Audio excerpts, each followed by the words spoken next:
Guess it ain't no nice way to tell you niggas it's game over, huh?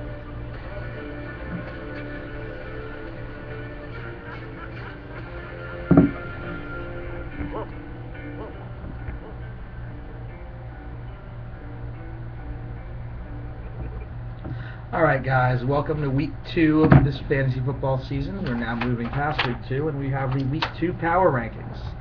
Alright, let's get right into it this week. Starting at number 12, moving no spots, we have Nikki Lutz.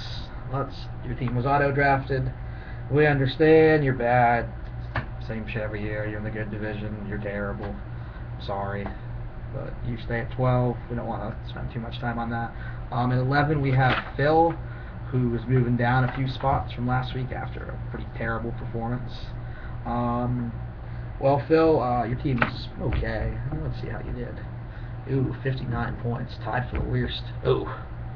I mean, he went up against Dave, who had a very good week. Obviously, Matt Ryan came back to earth a little bit for you. Shady had a decent game, but 3 goose eggs and a 1. Holy shit. Oh my god, that's awful. Okay, well, alright, that's why you're at 11. At 10, we have Josh Knockin. Josh took a tough loss this week. Oh, he got bodied by Dom. Alright, well, let's see what's wrong with his team. Alright. Ronnie Brown sucks. I keep telling you, you keep not listening. The Cowboys did nothing, so Dez screwed you. Jacob Tam is not very good. And you had a huge week from Hakeem. Hakeem, my nigga, I hated it had to be him. But Hakeem's a boss, so you got that. Breeze is good. Sproles is, he gets a lot of passes when they get down by these ridiculous scores because their defense is awful. So you dropped out a couple spots to 10. At 9, we have the mighty champion, Berg, at 9. Berg has problems because his running backs are awful, and that's why he is 0-2. He lost a heartbreaker of a game against T. Dirks, getting 1 point out of Julio. Oh, Julio, I can't believe I got Julio Jones and Brandon Marshall. Julio Jones and Brandon Marshall. 1 point and 2 points. Like, you're like, oh, I'm not giving you Julio or Brandon Marshall.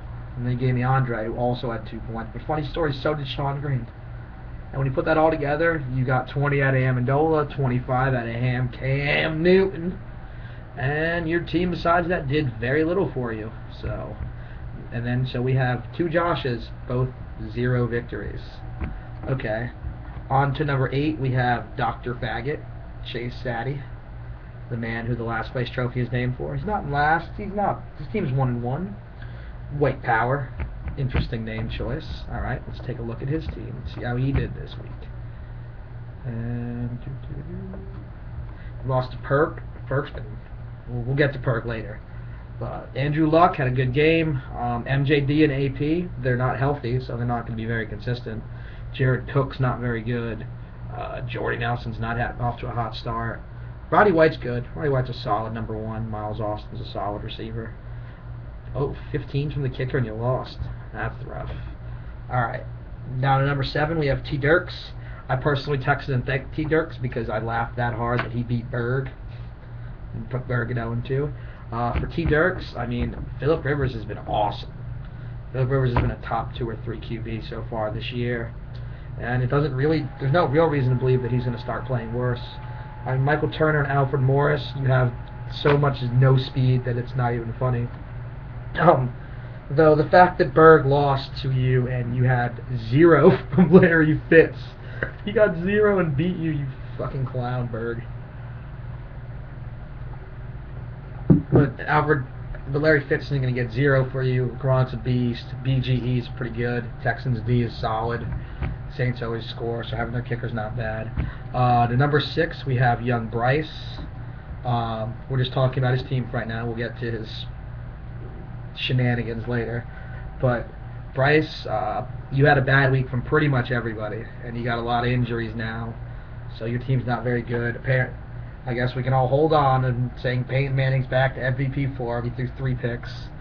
And unlike Eli Manning, who's a boss, next question, he did not come out, though, for 500 yards after the 3 picks.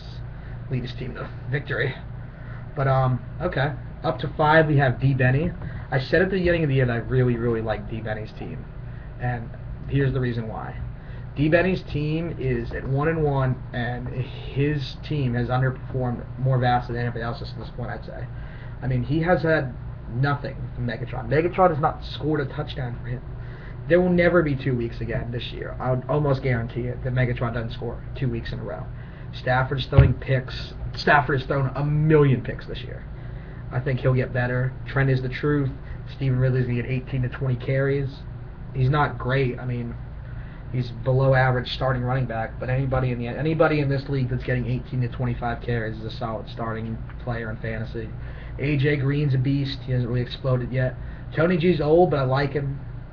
Donald Brown, I can't really with that. The Chiefs defense, not the Chiefs, the Bills defense. Watch out with that. I mean, they scored a bunch against the Chiefs, but they also gave up 48 to the Jets a week ago. So I'd be careful with that. But I like D. Benny's team, and I think it has room to improve. All right, at 4 we have Eric's team. Eric keeps saying his team is a team of destiny, but I think Eric's team is more 2-0 because he's played the two teams that have put up the worst scoring in the last 2 weeks. He played Lutz and then Bryce, and then hairball Bryce coughed up. You're never ever going to get 31 points out of Reggie Bush again. Darren McFadden already starting to slow down. What a surprise. Fred Davis is a below-average starting tight end in fantasy football. Michael Bush will be good for you, especially if Forte does sit. But Michael Bush will be good. The Seahawks D, pretty solid. A-Rod, obviously, A-Rod's a boss, next question. He put up 10 points. I don't think he'll ever put up less than that. I think he'll put up more than that every game from here on out, actually. But it's good that you can overcome that. Vincent Jackson's been the solid number 1 down there. Though Wes Welker, I think Wes Welker is consistently across the board, unless you're an idiot and took either Chris Johnson or MJD in the first round. Wes Welker is one of the most disappointing picks across the board. I mean, what, the Patriots just decided, like, oh, you know what, we don't want to just throw Wes Welker the ball every play anymore. That got boring.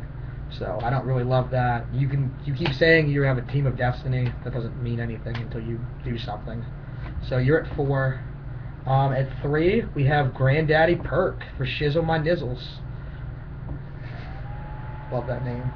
Joe Flacco came back to earth for you. You kind of had to see that coming. But C.J. Spiller is the truth. C.J. Spiller is the steal of the draft in every draft across fantasy football this year. C.J. Spiller is this year what Cam Newton was last year. Where, like, you took him not really being sure what he was going to do, and then he just exploded. Victor Cruz, fucking animal. Salsa all over everybody. Frank Gore is solid. Vernon Davis is a great tight end so far this year. Demaryius Thomas, even the loss, got 13, so that's pretty solid. I don't like Santonio because he'll never have 100 yards. He didn't have 100 yards all last year. I had him. He's one of the most frustrating receivers to have on your team. Because you think, who else are they going to throw it to? And the answer is they're just going to throw it to nobody because they won't play Tebow. All right, and number 2, I dropped myself down a spot. I'm at number 2. Winning is our forte because all I do is win. My team played the worst week you could ever have. I mean, Brady had 14. Forte got hurt mid-game. Only 10 from Steve Smith. Only 12 from Big Dougie Martin. Only 13 from Graham and Reggie Wayne. I mean, I got 2 from Andre Johnson. 2? Andre? 2? That's not good. But that team will improve. I dropped myself down a spot because of Forte's injury. If he has a high ankle sprain, then that's not good. He'll probably miss a couple weeks. I have some pretty decent backups, though, so I'm not too concerned about it. And every other player, not one player on my team will have less points next week than they did this week, and I still won. So, myself at number 2. And number 1, we have a new number 1. I mean, you got to respect the fact that he's putting up more points than any of us. The auto-drafted machine, Dom, another late-night snack. Whatever that means. I mean, you can't go wrong with the Arian Foster, DeMarco Murray running back tandem. Well, you can when DeMarco Murray tears his ACL. But you'll be pretty good until then. Willis McGahee went off for you. Apparently, you just seamlessly can switch out Kevin Smith and Willis McGahee. You get a 20-point week out of each one whenever you put them in, so that's pretty miraculous. Tony Romo played like shit, but he's normally pretty average. They throw the ball a lot. You will not win a title with 2 Steelers receivers. You can write that down. If you keep playing 2 Steelers receivers, you're not going to win a title. Like, you got 20 out of the spot. You can't really get more than that because they only throw the ball so much. It's not like having. I mean, the only way you can have two guys on the same team, maybe you have like Welker Gronk, or Jordy Nelson, Greg Jennings would even work, or obviously Hakeem VC. Hakeem VC is the best receiving tandem you could have, probably, both on the same team, unless you're maybe Jimmy Graham and Darren Sproles.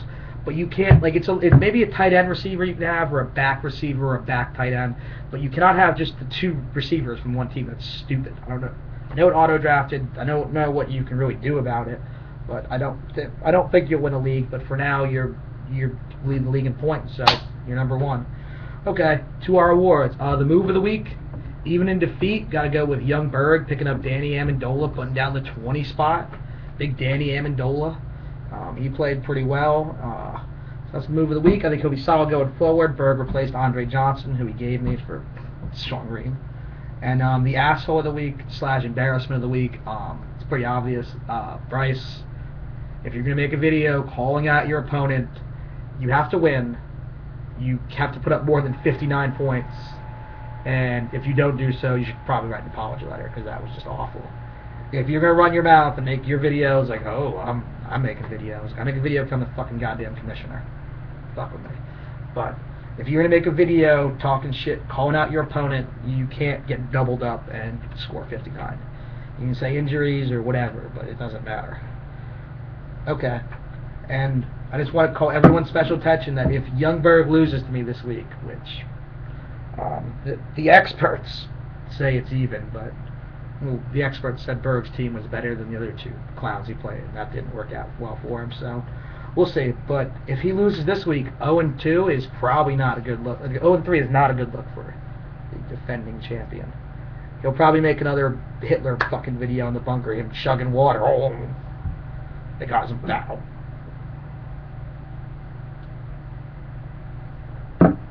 But he's allowed to do that. You can all make videos. We're all big filmmakers here. Okay, I wish you all good luck in week 3. This is the commish signing off.